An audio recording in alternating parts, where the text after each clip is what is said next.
안녕하세요. 전 두 아이를 키우고 있는 40대 워킹맘입니다. 여러분들 사회에서도 보면 꼭 그런 사람 한 명씩 있잖아요. 여기저기 가는 곳마다 싸움이 생기게 하는 사람들이요. 그런 사람들을 보면 이 말 저 말 옮기면서 사람들 사이를 이간질시키고 나쁘게 만들어 결국엔 본인이 그 무리에서 중심이 되게 만드는 경우가 있습니다. 전 그런 분란의 씨앗이 되는 사람을 볼 때마다 왜 저러고 사나 싶을 때가 참 많았는데요. 그런데 그런 사람이 딱 저희 집안에도 있더라고요. 그 사람 때문에 겪었던 갈등으로 참 머리 아플 때도 있었지만 지금은 깔끔하게 해결을 했습니다. 어떻게 했냐고요? 그 이야기를 지금부터 여러분들에게 한번 들려드리려고요. 전 소도시에서 태어나 성인이 되어 지금 살고 있는 지역으로 오게 됐습니다. 어릴 적부터 전 동네 골목 대장이라고 불릴 정도로 당찬 여자아이였어요. 부모님은 항상 조신하고 얌전한 딸을 기대하셨지만 전 불의를 못 참고 못된 아이들은 꼭 혼을 내야 직성이 풀리는 그런 아이였습니다. 저에겐 4살 어린 남동생이 있는데요. 남동생은 저와는 다르게 어릴 적부터 몸이 약했고 그러다 보니 또래 아이들에게 괴롭힘도 정말 많이 당했습니다. 그런 남동생을 지켜주기 위해 나섰던 적도 정말 많았고요. 한 번은 제가 한 10살 때 정말 코피가 터질 정도로 싸웠던 적도 있습니다. 그날은 동네 놀이터에서 동생과 같이 놀고 있었는데 제 또래 남자아이가 그네를 타고 있던 동생을 그냥 확 밀어버리는 거였어요. 그걸 보고서 전 바로 달려가 혼을 내줬죠. 야, 너 뭐 하는 거야? 왜 내 동생 밀어? 나도 그네 타고 싶은데 얘가 그네에서 안 내려오잖아. 그럼 차례차례 기다려야지 왜 밀어?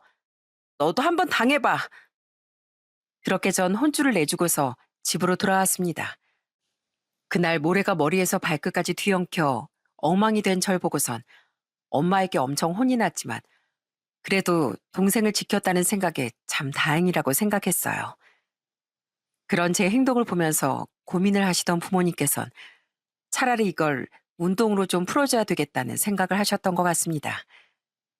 그래서 어릴 때부터 전 유도를 시작하게 되었고 자연스레 운동으로 제 꿈을 키우게 되었죠. 그렇지만 세상 일이 다 생각했던 것처럼 풀리는 건 아니었어요. 제가 중학교 졸업을 할 때쯤 전 큰 사고를 겪게 됐습니다. 비 오는 날 하교하던 제가 교통사고가 난 거였어요. 건널목을 건너던 절 보지 못하고 신호 위반을 한 차량이 절 그냥 쳐버렸고 그렇게 전 크게 다치게 되었죠. 그때 사고로 전 다리를 다치게 되면서 결국 유도를 포기하게 되었어요. 갑작스런 실현은 정말 절 우울하고 힘들게 만들더군요. 매일 운동하고 학교에 가는 게 재밌었는데 모든 게 다 좌절되고 나니 학교 가는 게 진짜 재미없고 지루했었습니다. 그런데 그런 와중에 너무나도 좋았던 시간이 있었어요. 그건 바로 급식 시간이었죠. 뭐 그맘때 또래 아이들은 누구나 급식 시간을 좋아했겠지만 저에겐 급식 시간이 정말 특별하고 소중했습니다. 운동밖에 몰랐던 제가 다시 공부를 해야 하는 그 시기에 힘들고 어려워 학교를 가고 싶지도 않았는데 유일하게 그 시간만을 기다리며 학교에 갔었으니까요. 아마 그러면서 전 처음으로 영양사에 대한 꿈을 키웠던 것 같습니다. 그렇게 전 열심히 공부를 해서 식품영양학과에 진학을 하게 되었고 영양사 면허를 취득하고서 영양교사 임용까지 치열하게 준비를 하고서 본격적으로 초등학교 영양사로 일을 하게 되었어요. 진짜 20대 땐 하루하루를 치열하게 보냈던 것 같습니다. 그땐 진짜 어떻게든 더 나은 미래를 만들어보자는 생각으로 열심히 공부하고 노력했죠. 그렇게 영양사가 되고 나서도 전 제 일에 누구보다 열정적으로 임했고 그렇게 일을 하다 보니 어느덧 제 나이도 30대가 되었더라고요. 이렇게 어느 정도 일에서도 자리를 잡고 나니 집에서도 다들 제 결혼에 대한 얘기를 슬슬 하더라고요. 사실 전 결혼에 대해 크게 생각이 없었는데 한 번은 엄마가 아는 지인을 통해 소개 자리를 만들었다며 하도 나가봐라 끈질기게 얘기를 하는 거였어요. 사실 그동안은 아무리 주변에서 소개해주겠다고 해도 다 거절했었는데 이상하게 그때는 엄마가 포기도 안 하고 꼭 나가야 한다고 고집을 부리시더군요. 그래서 하는 수 없이 그냥 나가보자 생각을 해 나가게 된 자리에서 만난 사람이 바로 지금의 남편이랍니다. 솔직히 남편의 첫인상은 그다지 마음에 들지 않았어요. 호리호리한 몸매에 얼굴이 좀 날카롭게 생겨서 성격이 엄청 까칠하게 보였고요. 그런데 성격이 대반전이었습니다. 남편은 엄청 순박하고 사람이 모난 곳이 없더라고요. 저와는 다르게 성격도 묻어나고 포용력이 있는 사람이었죠. 그런 남편의 성격에 반해 전 연애를 시작하게 되었고 1년의 연애 끝에 전 30대 중반에 결혼을 하게 됐습니다. 시댁은 시부모님과 남편 그리고 시동생이 있었어요. 시부께선 오랫동안 샐러리맨으로 직장에 오래 다니시다가 은퇴를 하셨고 남편이 딱 시부의 성격을 닮았습니다. 시부께서도 좀 조용조용하시고 성격이 묻어나신 편이었어요. 반면에 시모는 약간 활발하고 말하기 좋아하는 성격이었습니다. 처음에 결혼했을 때 시모께서는 절 너무너무 좋아하셨어요. 그러면서 저한테 해주신 얘기도 있었습니다. 문영아, 난 남자들 틈에서 평생 이렇게 살다 보니까 언제 우리 며느리가 들어올까 얼마나 기대를 많이 했는지 몰라. 주변에선 딸 같은 며느리는 없다지만 난 문영이 너랑 진짜 친하게 잘 지내고 싶다. 우리 그냥 고부 사이 말고 정말 엄마와 딸처럼 친한 고부 사이가 돼보자. 네, 어머님, 저도 잘 부탁드려요. 서툰 것도 많겠지만 앞으로 열심히 저도 배울게요. 그래, 그래. 역시 우리 문영인 처음 볼 때부터 딱 마음에 들었다니까. 나도 앞으로 잘 부탁한다, 아가. 처음엔 이 훈훈한 분위기가 계속 이어질 거라고 생각했습니다. 그런데 시간이 지날수록 점점 상황은 예상치 못하게 흘러갔어요. 전 결혼하고서 바로 임신을 했고, 그렇게 첫째 아들을 출산하게 되었고, 2년 후에 둘째 아들까지 출산을 했습니다. 사실 임신을 하고 출산하게 되면서 그동안은 시댁에 가도 음식을 하거나 그러질 못했었어요.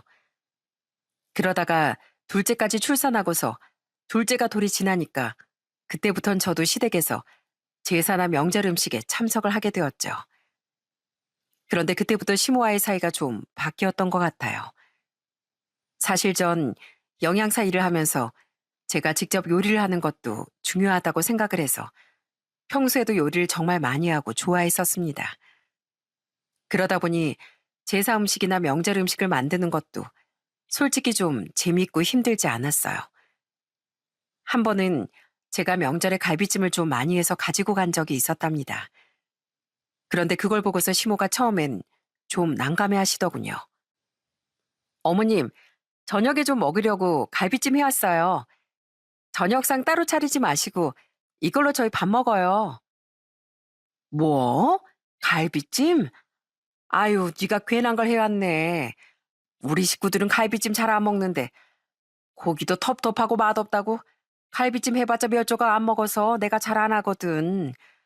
내가 너한테 미리 얘기해 줄 거 그랬나 보다. 나한테 미리 물어보기라도 하지. 아, 이 고기 아까워서 어쩌냐. 어머, 그래요? 제가 미리 여쭤볼 거 그랬나 봐요. 저번에 남편한테 좀 해줬을 땐 잘 먹는 것 같아서 이번에 해본 건데. 걔야 마누라가 해줬으니까 먹은 거지 뭐. 하여간 일단 네가 해왔으니까 저녁상에 올려서 먹어 치워야지 어쩌겠어. 시모는 결국 마지못해 제가 해온 갈비찜을 상에 올렸고 전 솔직히 좀 속상했습니다.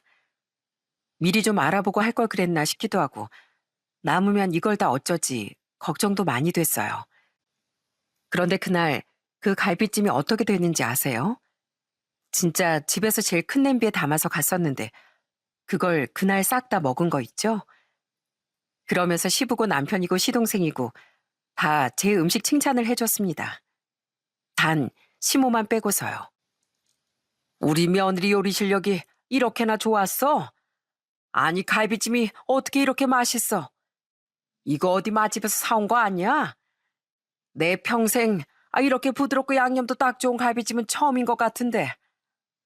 그니까 형수님, 저 이거 다음에 또 해주실 수 있어요? 와, 나중에 생각나겠는데요. 오랜만에 먹어서 그런가 왜 이렇게 맛있죠? 웬일이야? 다들 갈비찜이라고 하면 손도 안 대더니 갑자기 며느리가 해왔다니까 다들 먹네. 참, 다들 너무 오버하는 거 아니야? 이러다가 다음에 또 해오면 어쩌려고. 맛도 그냥 그렇구만. 아니 당신 이 맛이 뭐가 그냥 그래. 엄청 맛있기만 하구만. 며느라, 다음에 또 해오면 난 너무너무 좋다. 오늘 우리 며느리 덕에 아주 내가 포식하는구나. 고맙다 아가. 그렇게 온 식구들이 칭찬을 늘어놓으니 전 너무나 뿌듯하고 기분도 좋았답니다. 진짜 싹싹 바닥에는 양념까지 다 야무지게 밥에 섞어서 드시는 걸 보면서 제가 갈비찜 해오길 잘했다는 생각도 했어요. 그런데 그 와중에도 시모는 제 음식에 대해 칭찬 한마디도 하지 않았습니다. 처음엔 그냥 시모의 입맛과 좀 안 맞나 보다 생각도 했었어요. 그땐 그게 시모의 질투라곤 상상도 하지 못했었죠. 그러다 저희가 둘째를 낳고 나서 전셋집에서 좀 큰 집으로 내 집 마련을 하고서 이사를 가게 되었어요. 이사를 가고서 전 직접 요리를 해 시댁 식구들을 초대하기도 했습니다.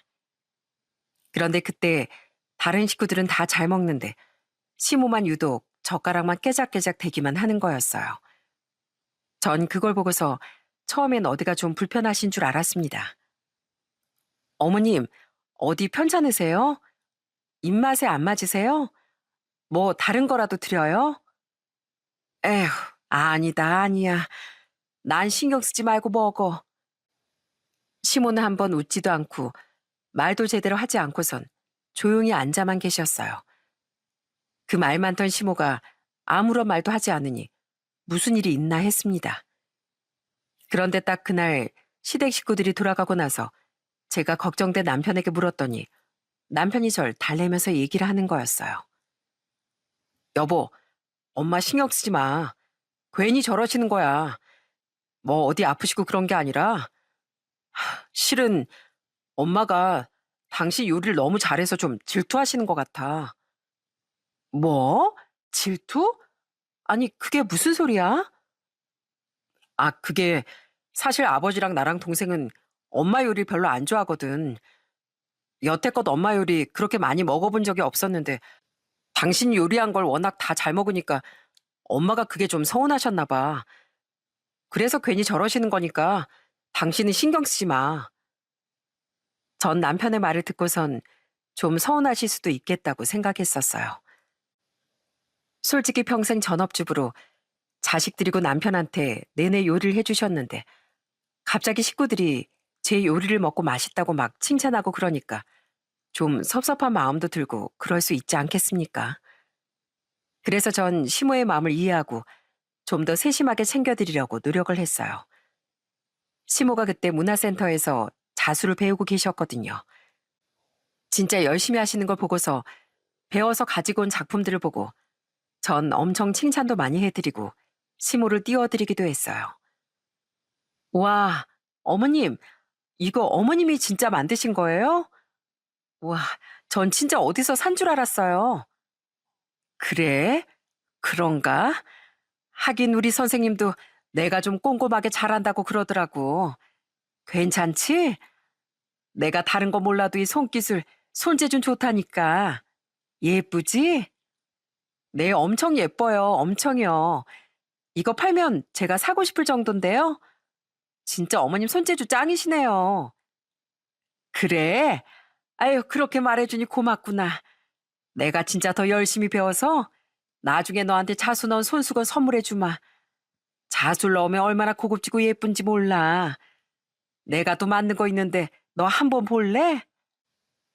그래도 이렇게 띄워주면 금세 또 기분이 좋아져 행복해하는 시모를 보면서 참 사람이 모나진 않았구나 하는 생각을 했습니다. 그러게 결혼 생활을 이어갔어요. 이런 시댁과 소소한 트러블이 있긴 했지만 크게 문제가 될 부분은 없었고 남편도 저희 집에 정말 잘했습니다.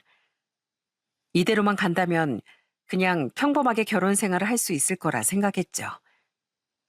그러다 제가 결혼을 하고서 7년 만에 시댁에 새 식구가 생기게 되었어요. 바로 시동생이 결혼을 하게 된 거였죠. 그런데 딱 예비 동서가 인사하러 온 날 정말 많이 놀랐어요. 예비 동서는 한의사였는데 진짜 키도 크고 늘씬하고 예뻤거든요. 딱 첫인상은 정말 참하고 착해 보였어요. 시댁에서 인사를 하면서 동서는 저하고도 따로 잠깐 대화를 나눴는데 그땐 정말 좋은 사람인 줄 알았습니다. 안녕하세요. 제가 형님이라고 불러야 되는 거죠? 잘 부탁드려요, 형님. 아니에요. 저야말로 잘 부탁드리죠. 앞으로 잘 지내봐요. 그땐 그렇게 서로 웃으며 인사를 나눴고 전 시동생이 참 좋은 사람을 만난 것 같아 기분이 좋았습니다. 시부모님도 동설 참 예뻐했어요. 특히나 시모께서 동설 너무나 마음에 들어 하시더라고요. 그렇게 시동생이 결혼하고서 동서가 들어오게 되었죠. 그런데 동서가 들어오고 나서부터 저희 사이는 점점 멀어지기 시작했습니다. 초반엔 솔직히 서로 대면대면 하긴 했지만 사이가 나쁘진 않았어요. 동서가 결혼하고서 한 달 후가 시부의 생신이었습니다. 그때 다 같이 모여 외식을 하게 되었는데 시부 생신 선물 때문에 약간 트러블이 있었어요. 동선 용돈 넣은 봉투를 가지고 왔는데 전 시부가 전부터 사고 싶어 하셨던 등산화를 사드렸답니다. 그런데 그걸 보고 동서가 좀 비웃더라고요.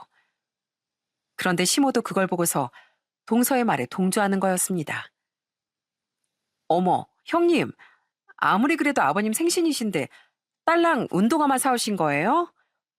에이, 그래도 성의가 있지 좀 두둑하게 챙겨오시지. 그러니까 말이야. 아유, 큰애야. 그래도 좀 성의를 보여야지. 딸랑 신발이 뭐니, 딸랑.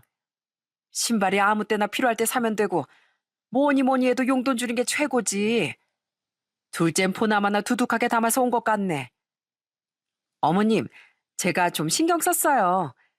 그래도 저 결혼하고 첫 생신이신데 당연히 신경 써야죠. 아버님 생신 축하드려요. 이거로 사고 싶은 거 사시고 부족하시면 언제든지 말씀하시고요. 어머나 세상에, 둘째 좀 봐라.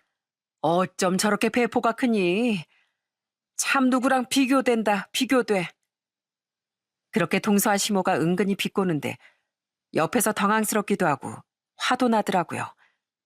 그런데 그때 시부가 나서서 모든 상황을 정리했습니다. 그래, 둘째야, 고맙다. 용돈 두둑이 챙겨준 건 고마워. 결혼한 지 얼마 안 돼서 어색할 텐데 이렇게 축하해줘서 참으로 고맙구나. 그렇지만 둘째 너한테도 고맙지만 난 우리 큰며느리한테도 참 고맙다.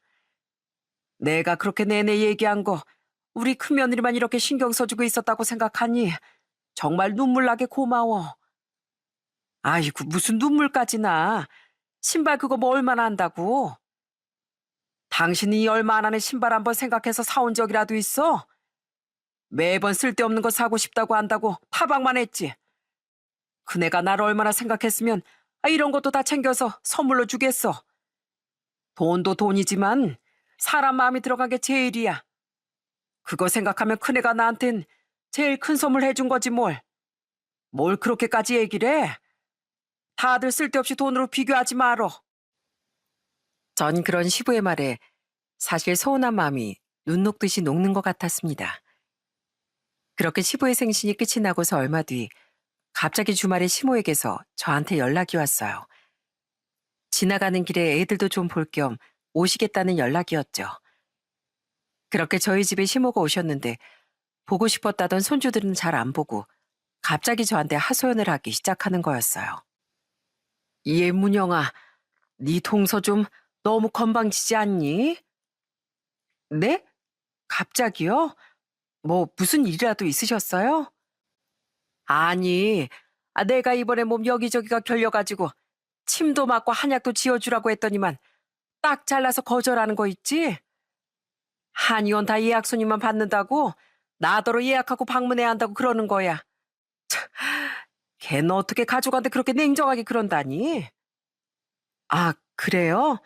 동선에 한의원이 좀 많이 바쁜가 봐요. 몰라. 한의원 해봤자 뭐 얼마나 바쁘다고. 난 솔직히 둘째가 그럴 줄은 몰랐다. 어쩜 그렇게 냉정하고 정도 없는 지원.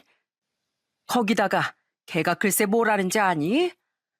너 너무 뚱뚱해서 자기 한의사인데 자기가 동서라고 하면 욕보일까봐 무섭댄다. 어쩜 그런 소리를 아무렇지 않은 건지 원. 그러면서 동서 뒷담화를 하시는데 솔직히 좀 놀라기도 했습니다.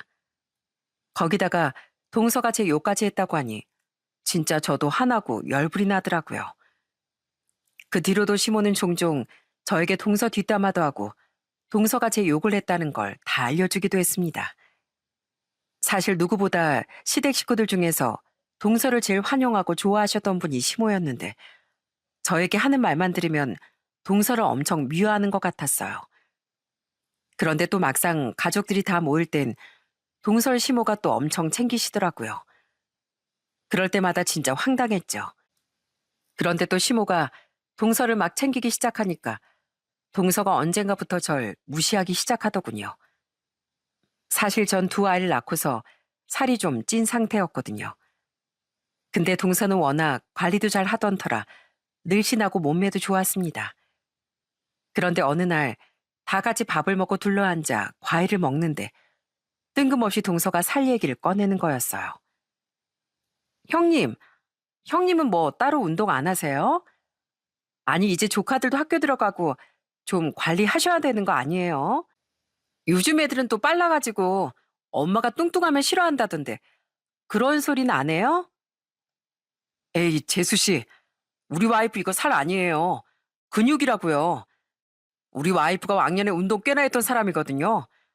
그리고 살 좀 찌면 어때서요? 건강만 하면 되지. 아주버님, 너무 형님 눈치 보신다. 진짜 괜찮으세요? 마누라가 저렇게 살찌면 보기 싫지 않나? 난 그래서 아이 낳아도 살 절대 안 찔 건데. 그러자 옆에서 듣고 있던 시모도 동서 말에 엄청 동의하면서 저한테 얘기를 하는 거였어요. 그래, 둘째 말이 맞다. 맞아. 요즘 엄마들은 다 관리한다던데 너도 좀 이제 관리해야 하는 거 아니냐? 너무 퍼져 있어도 남자들 안 좋아해.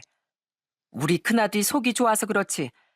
내가 보기에도 첫째는 좀 관리해야겠다. 아, 그래요? 그럼 어머님 저랑 같이 운동해요. 어머님도 살이 좀 많이 찌셨잖아요. 저번에 아버님한테 들어보니까 건강검진 갔었는데 거기에서도 체지방도 높고 내장지방 레벨도 높아서 체중 조절 좀 해야 할 것 같다고 하셨다면서요. 어머님 저랑 같이 운동해요. 어? 아니 뭐 나야 이제 다 살았는데 무슨 운동을 해서 몸무게를 줄여. 아유 너나 해라 너나. 에이 그건 아니죠. 어머님 요즘 100세 시대라는데 지금부터 부지런히 운동해서 관리해야죠. 무슨 소리 하시는 거예요. 어머니 말 나온 김에 주말에 저희 운동 같이 해요. 저 예전에 운동했던 거 어머님 아시죠? 제 루틴대로 하시는 거예요. 아, 그리고 동서도 그럼 같이 하자. 동서 들어보니까 밥도 잘 안 먹고 거의 굶어서 뺀다며. 그러면 나중에 살 다 처지고 큰일 나. 내가 운동하면서 감량도 많이 해봤거든. 아마 동서보다 살 빼는 데는 내가 더 잘할걸? 아, 이렇게 얘기 나온 김에 동서도 같이 해. 네? 아, 아니요. 뭐, 저 운동하는데. 솔직히 그날 동서나 시모는 절 놀리려고 그런 말을 했겠지만 전 거기에 휘둘리고 싶지 않았어요. 그래서 더 당당하게 얘기를 했죠. 그런데 아무리 생각해봐도 동서가 저한테 저렇게 까칠하게 굴 이유가 없다는 생각이 들었어요. 자주 봤던 것도 아니고 그렇다고 제가 형님 대접받으려고 막 동서한테 뭐라 그랬던 적도 없었거든요. 도대체 왜 저러는지 이해가 되지 않았습니다. 그러다 보니 다 같이 모인 자리에선 동서와 점점 얘기를 안 하게 되더라고요. 그런데 저랑 동서는 서로 어색해서 말도 안 하는데 시모는 어떻게든 그 사이에서 저희 둘 분위기를 풀어주려고 자꾸 노력하는 거였습니다. 아니 며느리들아, 니들 둘은 왜 이렇게 말도 서로 안 해? 둘째도 결혼한 지 이제 2년이 다 돼가는데 언제까지 그렇게 말 안 하고 지낼 거야? 왜? 서로 싸운 거야? 아, 아니요. 싸우기는요. 제가 무슨 동서랑 싸운다고. 아니, 그럼 왜 말 한마디를 안 해? 아휴, 내가 이래서 시어머니 자리가 버거운 거라니까. 니들 나 없어 봐라. 아마 평생 니들 만나지도 않고 이렇게 어색하게 지내겠지 뭐. 그러지 말고 둘이 사이 좀 풀어봐. 얘기도 좀 하고. 아니, 어쩜 며느리들이 시어머니 성격만큼 시원시원하고 하통한 애들이 없어. 그러면서 시모는 자기 자랑을 막 하는데 이 와중에 시모가 왜 저렇게 말하는 건지 이해가 되지 않았어요. 시모의 속셈을 알게 된 건 그로부터 얼마 시간이 지나지 않고서였어요. 결혼하고 딱 9년이 되던 해 명절에 큰 사건 하나가 벌어지고 말았습니다. 그날은 명절 연휴였고 시댁의 명절을 지내려고 가서 음식을 만들게 되었어요. 동서도 그날은 일찍 시댁에 와 있었습니다. 그렇게 부지런히 음식 준비를 하고서 시모와 시부는 시장에 다녀오겠다고 나가시고 시동생과 남편도 볼 일이 있어 나간 상황에서 저와 동서만 남아 음식을 하게 되었죠. 그런데 음식을 하는 내내 동서가 자꾸만 불평불만을 내뱉는 거였습니다. 아우, 더워. 아니, 음식을 왜 이렇게 많이 하는 거야? 식구들 뭐 얼마나 있다고. 동서, 그래도 명절인데 이 정도는 해야지. 힘들면 쉬엄쉬엄 해도 돼. 그리고 이거 부침가루 좀 묻혀가지고 계란물 해야 되고. 그래야 계란 옷도 안 벗겨지고 깨끗하게 입혀지거든. 불 조절도 좀 잘해줘. 그냥 제가 알아서 할게요. 뭐 어차피 입에 들어가면 똑같을 거. 뭘 그렇게 신경 써서 해요. 저도 다 알아요. 제가 알아서 할 테니까 형님 할 거나 하세요. 동서 무슨 말이야. 그래도 신경 써서 잘해야지. 다른 것도 아니고 명절 음식인데. 하기 힘들면 그럼 그냥 그 전만 좀 해줘. 나머진 내가 알아서 할 테니까. 뭘 또 알아서 해요. 그럼 음식 다 하고서 식구들한테 형님이 다 했다고 하려고요? 저만 미움받으라고요? 참, 진짜 머리 제대로 쓴다. 제대로 써. 뭐? 동서, 무슨 말을 그렇게 해? 그냥 동서 힘들어 보니까 그러는 거잖아. 아, 하기 싫으면 하지 마. 왜 그렇게 까칠하게 굴어? 참, 아유, 알았어요, 알았어. 내내 툴툴거리던 동설 보면서 전 속에서 화가 머리끝까지 올랐다가 겨우 참아내고 또 화가 끝까지 올랐다가 참아내며 마음을 다스리고 있었습니다. 동서가 고작 전 하나 만들 동안 저는 나무리며 국이며 오색전까지 열심히 붙였습니다. 그런데 동서가 갑자기 음식을 하다가 제가 만든 오색전을 먹어보더니 한 소리를 하는 거였어요. 아니, 형님, 이거 간이 안 됐는데요. 그렇게 저한테 음식 신경 써라 하시더니만 간도 안 되어 있고 이게 뭐예요? 그리고 오색전이 하나도 안 예쁜데 굳이 이걸 해야 되는 거예요? 아, 음식도 하는 사람 마음이 담겨 있다더니 더럽게 맛없네요. 뭐? 동서, 동서 지금 뭐라고 그랬어? 더럽게 맛없다고? 네, 솔직히 형님 영양사라고 해서 음식 얼마나 잘하나 기대했더니만 뭐 영양사라고 다 요리 잘하는 건 아닌가 보네요. 시키기만 막 시키고. 뭐라고? 동서 지금 말 다 했어? 지금 뭐 하자는 거야? 아까부터 계속 투덜대기만 하고. 뭔데? 뭐 할 말 있으면 똑바로 얘기해.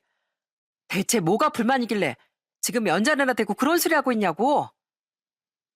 전 정말 동서의 말에 너무 화가 났습니다.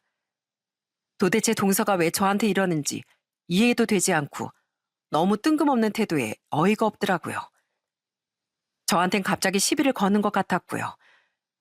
뭐 음식 맛이 입에 맞지 않을 수도 있겠지만 아무리 그래도 형님한테 더럽게 맛없다고 하는 건 너무 예의 없는 거 아닌가요?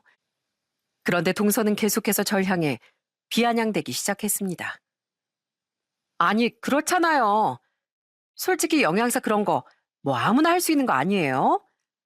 아니, 형님이랑 저랑 같은 사자여도 서로 수준이 다르잖아요. 근데 뭐 형님이라고 해서 제가 뭐 떠받들어 주길 원하시는 거예요? 참나, 난 또 뭘 얼마나 잘하길래 그렇게 잘난 척 하나 했더니만 뭐 별것도 없구만. 뭐? 지금 동서 뭔 소리를 하는 거야? 내가 언제 나 떠받들어 주라고 했어? 어? 지금 뭐 하자는 건데? 내가 언제 그런 소리를 했다고 그래? 그럼 아니에요? 형님 은근히 제가 형님 떠받들어 주길 원하셨잖아요. 뭐 한의원 뭐 얼마나 잘 된다고 잘난 척 하느니 뭐느니 하면서 그랬던 거 형님 아니었어요? 음식 하나 잘한다고 아주 유셀유셀 떠셨던데 이게 잘하는 거예요? 뭐라고? 도대체 어디서 뭔 소리를 들었길래 그러는지 모르겠는데 할 말 있으면 제대로 한번 붙어. 야, 너 나와. 그냥 나와서 제대로 한판 붙자고. 뭐 제가 그렇게 말하면 무서워할 줄 알아요? 저 하나도 안 무섭거든요. 그러면서 저와 동선 2판 4판으로 밖으로 나와 싸우게 됐습니다. 너무 답답하고 진짜 화가 머리끝까지 치밀어 오르더라고요. 심지어 제 직업까지 비하하는 꼴을 보니 이건 도저히 안 되겠다 싶더라고요. 그런데 동선은 아주 눈에 불을 켜고서 끝까지 저한테 할 말 못할 말 다 내뱉는 거였어요. 뭐 등치만 산만해가지고 저 등치로 날 눌러보려고 하는 모양인데 그거 다 살인 거 저 다 알거든요. 애 핑계로 살도 안 빼면서 사람 뒤에서 흉이나 보고 말이야. 관리 잘하는 거 부러우면 부럽다고 해요. 뭐라고? 그래. 어디 한번 내 몸이 살인지 뭔지 한번 느껴봐 그럼. 내가 왕년에 유도를 했었거든. 나 중학교 때까지 유도 선수였어. 그래. 나 뚱뚱하다 뚱뚱해. 살도 쪘어. 근데 나 너한테 그딴 소리 들을 정도는 아니거든? 이게 어디 형님 무서운 줄도 모르고 사람을 비웃어? 야, 난 헤비급이고 넌 미들급이야. 한번 해보자고 해봐. 진짜로 해보자고. 아이, 진짜 왜 그래요? 이거 나요. 이거 나. 전 진짜 거짓말 안 하고 동설 데리고서 근처 학교 운동장까지 갔습니다. 온몸이 진짜 화가 나 부들부들 떨리는데 진짜 그냥 화를 막 내서 제대로 엎어버리면 큰 사단이 날 것 같았어요. 그래서 시댁 근처에 학교가 있었거든요. 거기 운동장 모래밭까지 가서는 동서에게 통보했답니다. 자, 이제부터 그럼 네가 날 이기면 내가 널 형님 대우해줄게. 알겠지? 그렇게 사람 무시하고 그러는 거 나 앞으로 찍소리 안 하고 다 들을 테니까 네가 나 이겨봐. 동서가 지금 착각하고 있는 모양인데 나도 동서가 예뻐서 지금까지 고분고분 가만히 있었던 거 아니야. 그러니까 우리 이참에 제대로 한판 하자고. 진짜죠? 제가 이기면 앞으로 저한테 찍소리도 안 할 거죠? 지금 약속한 겁니다. 그래, 네가 나 이기면 진짜 그런다고. 네 마음대로 해도 나 아무 말도 안 할게. 참, 알았어요. 무슨 무식하게 힘으로 어쩌려고 하시나 본데 저도 운동 꽤나 했거든요. 나중에 형님 딴 말이나 하지 마세요. 전 그런 동설 속으로 엄청나게 비웃었습니다. 솔직히 그냥 일반인이 어떻게 몇 년을 전문으로 운동한 선수를 이길 수 있겠어요? 전 바로 동서를 바닥으로 엎어치게 해버렸습니다. 그랬더니 동서가 아주 고래고래 소리를 치면서 아프다고 난리가 났더라고요. 아! 아우, 아파요. 아! 조그만 게 지금 나이도 나보다 어리면서 어따 대고 함부로 하고 있어? 진짜 네가 뭔데 집안 위계질서를 흐트리고 있냐고. 너 뭐냐고. 너 뭔데 나한테 그러는 거냐고. 진짜 너 한이 살아서 나 무시하는 거야? 진짜 그것 때문에 나 지금 거 무시한 거야? 아, 아니 그게 아니라요. 그게 아니면 뭔데? 아니면 니까지 왜 날 그렇게 무시하고 하대한 건데? 내가 너한테 뭘 잘못했다고? 뭐냐고? 당장 말 안 해? 아니, 그게 아니라요. 저도 할 말 있어요. 아니, 나도 당한 게 있으니까 형님한테 이러는 거 아니겠어요. 제가 무슨 미친 사람도 아니고 직업 가지고 그럴 리가 있겠냐고요. 일어나. 그럼 단둘이서 한번 단도직입적으로 얘기해보자고. 그렇게 전 동서를 데리고 동네 호프집에 들어가게 되었습니다. 동서와 저와 아주 투닥거리느라 온몸이 땀범벅에 서로 씩씩대고 있었어요. 그리고서 맥주 한 잔씩을 주문하고서 숨을 쉬지도 않고 그 한 잔을 그대로 원샷했습니다. 그리고선 좀 열기가 식으니 그때서야 얘기를 할 수 있겠더라고요. 그런데 동서가 하는 말을 듣고서 어찌나 황당하던지 이 분란의 시초는 다름 아닌 시모였습니다. 알고 봤더니 시모는 저에게 동서욕을, 동서에겐 제 욕을 하면서 아주 이간질을 제대로 시키고 있었더라고요. 아니, 형님이 그러셨다면서요. 한의원 그거 제대로 되지도 않으면서 잘 되는 척하고 뭐 예약해야 한다고 했더니만 형님이 엄청 잘난 척한다고 어머님한테 뭐라 하셨다면서요? 뭐? 내가 언제 그런 소리를 했다고 그래? 어머님이 내가 그랬다고 했다고? 네, 결혼하고서 그때 시부생신 때도 원래 형님이 저한테 시부생신상 차리라고 어머님한테 시키라고 하셨다면서요. 자기가 음식 잘하니까 동서는 얼마나 잘하는지 보겠다면서. 근데 어머님이 옆에서 말리셨다고 그러던데 그게 아니었어요? 동서, 그게 말이 돼? 내가 뭔데 동서한테 생신상을 차리라 말아 하겠어. 그럼 그것 가지고 나한테 지금까지 그렇게 대했던 거야? 내가 정말로 동서한테 그런 줄 알고? 네, 전 당연히 그런 줄 알았는데 어머님이 하도 자꾸 형님이 이랬느니 저랬느니 그래가지고 그리고 형님도 딱히 저한테 잘해주신 것도 아니고 전 정말 동서의 말을 듣고서 기가 차서 말이 안 나왔습니다. 시모는 도대체 무슨 생각이었는지 우리 둘 사이를 어떻게든 갈라놓으려고 했던 사람처럼 굴었더라고요. 너무나 황당하고 어처구니가 없었습니다. 그래서 전 동서한테 절대 그게 아니라고 얘기를 했어요. 동서, 생각을 해봐. 내가 동서한테 그럴 이유가 뭐가 있겠어. 난 진짜로 그런 말 한 적 없어. 내가 동서한테 전화해서 아니면 직접적으로 뭐라고 한 적 있었어? 아니요. 그건 아니지만 뭐 뒤에선 그럴 수도 있잖아요. 동서, 내가 진짜 그럴 사람이야? 지금도 봐봐. 동서가 그렇게 투덜대도 나 얼마나 참았는지 동서 모르겠어? 진짜 내가 그런 사람이었으면 진작에 동서한테 뭐라고 했겠지. 아휴, 안 되겠다. 우리 시댁에 가서 한번 제대로 얘기를 해야 되겠어. 나와, 일어나. 그렇게 저와 동서는 작심을 하고 시댁으로 향했습니다. 시댁에 도착을 하고 보니 시부모님과 시동생 남편까지 전부 다 집에 와 있더라고요. 그러더니 저희들이 들어가니까 시모가 아주 고래고래 소리를 치면서 화를 내기 시작했습니다. 아니 이것들이 하라는 음식은 안 하고 어디서 놀다 들어와? 어? 며느리한테 맡겨놨더니만 아주 그냥 하나도 안 해놨네. 하나도 안 해놨어. 이제 어쩔 거야? 어디서 놀다 와서 그래? 어머님, 저랑 동서한테 서로 욕했다고 거짓말하셨어요? 제가 동선에 한의원 잘 안 된다면서 잘난 척한다고 욕했다고 그러셨어요? 뭐? 아니 그게 어머님이 분명 그러셨잖아요. 저한테 형님이 제가 한의사라고 엄청 잘난 척한다고 한 번 제대로 잡아야 될 것 같다면서 그러셨잖아요. 몸매 관리한다고 예쁜 척하고 여우가 따로 없다고 그랬다면서 저한테 다 말하셨잖아요. 아니 난 그게 아니라 내가 그러자 저희 말을 듣고서 시부가 한숨을 푹 쉬더니 시모를 향해 비난을 하기 시작했습니다. 아니 당신 또 그 버릇 못 고쳤어? 동네 아줌마들 모임에서도 그래서 쫓겨나더니만 아직까지도 정신 못 차린 거야?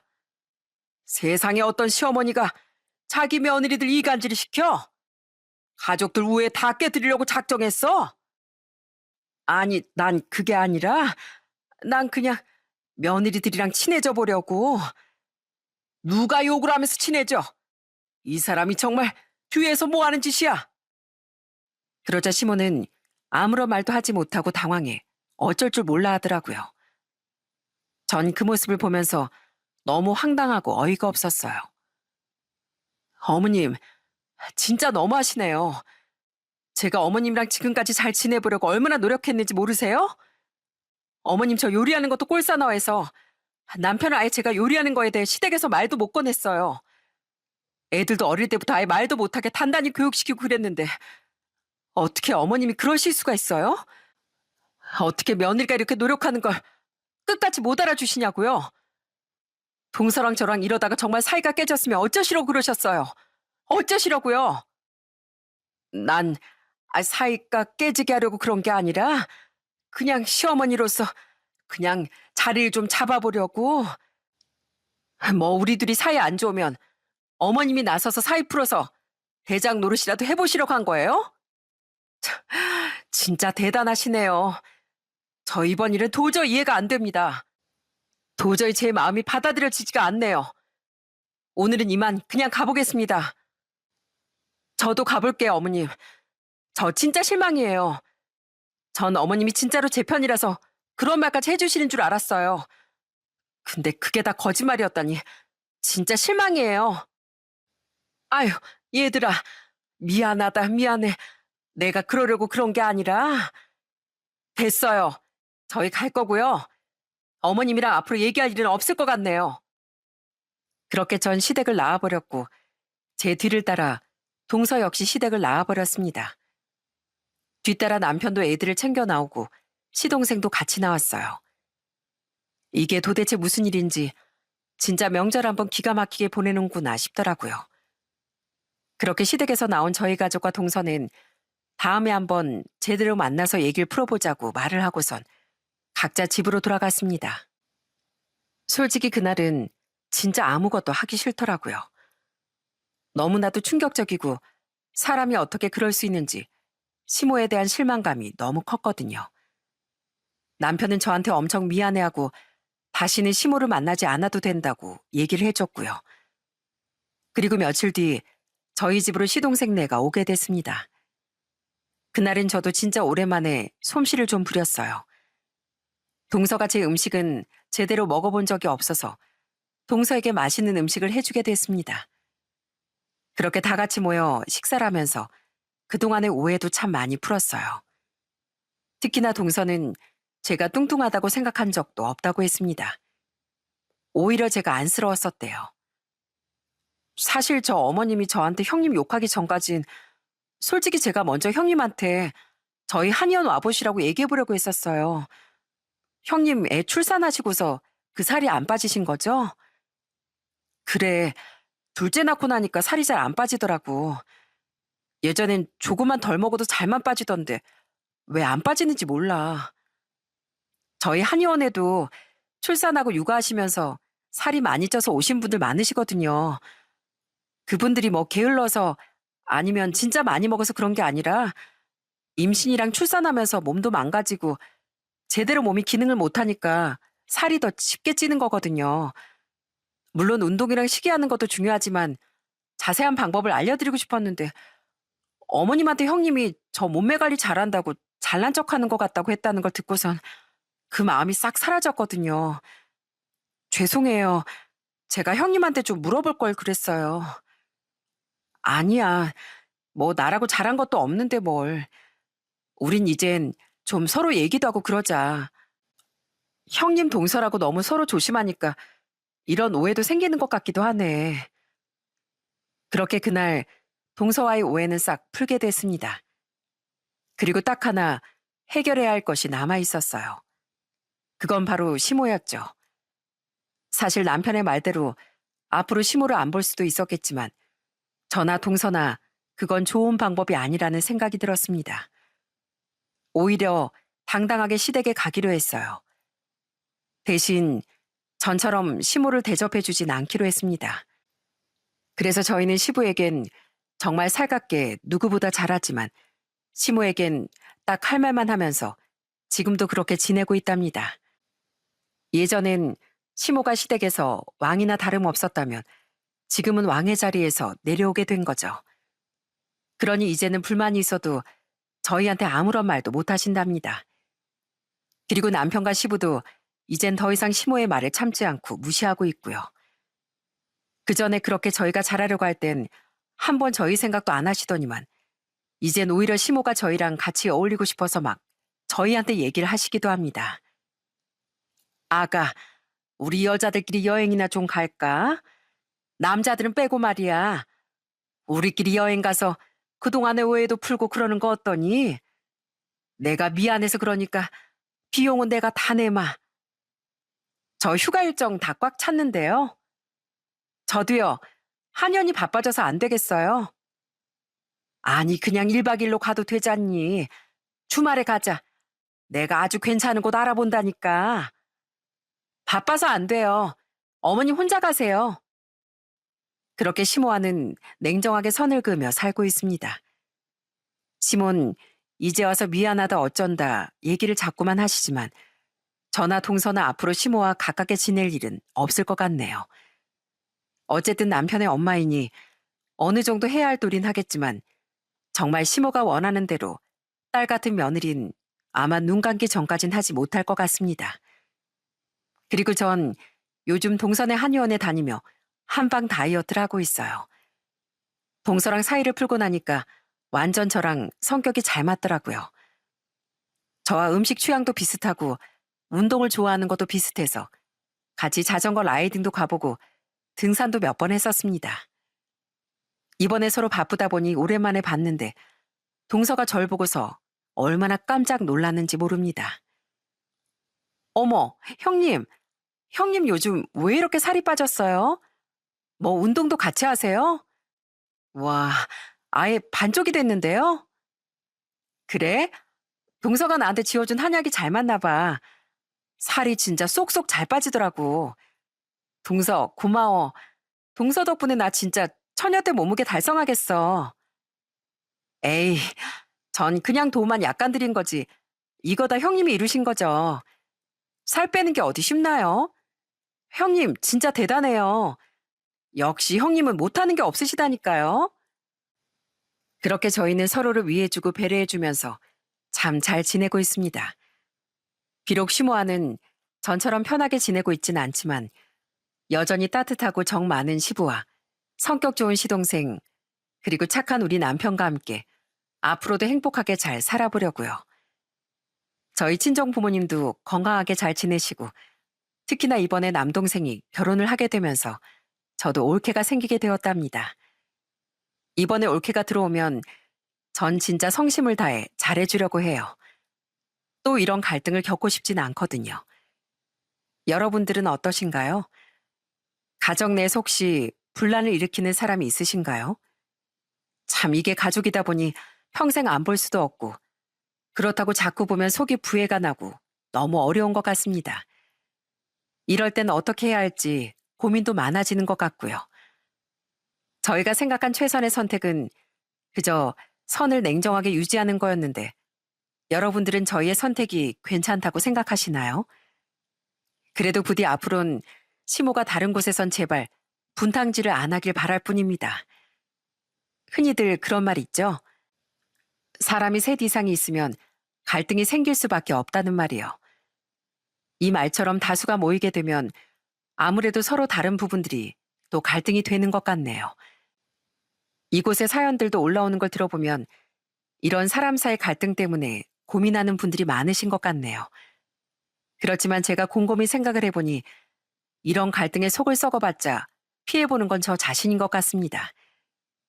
만약에 어떤 사람과 갈등이 있으시다면 그냥 속으로 끙끙 앓기보단 진짜 한번 제대로 부딪혀보는 것도 좋을 것 같습니다. 저와 동서처럼 서로 오해가 있어 사이가 멀어졌을 수도 있고 진짜 안 맞는다면 그 기회에 정말로 정리라는 게 좋을 수도 있지 않을까 싶네요. 제 사연은 여기까지입니다. 앞으로 펼쳐질 삶에서도 계속 이런 트러블은 있겠지만 어떻게든 현명하게 잘 해결해 보려고 합니다. 여러분들의 인생도 늘 현명한 선택으로 이어지길 바라며 이만 사연을 마치도록 하겠습니다. 들어주셔서 감사합니다.